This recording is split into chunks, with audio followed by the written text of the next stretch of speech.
Dati, nawawala na talaga yung confidence ko. Bawat bagsak ng buhok, parang bumabagsak din yung self-esteem ko. Akala ko wala na akong choice, pero meron pala. Sa Graft Lab Hair Philippines, na ibalik nila hindi lang yung hair ko, pati yung confidence at happiness ko.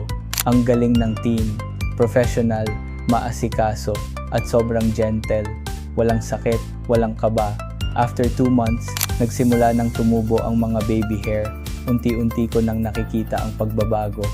Ngayon, I feel like myself again. Eto na, natural, makapal, at parang hindi ako nagpa-transplant. Mas confident na ako ngayon. Mas ganado akong humarap sa tao, sa work, sa life. Ang galing ng feeling na parang nabalik lahat dahil sa Graft Lab.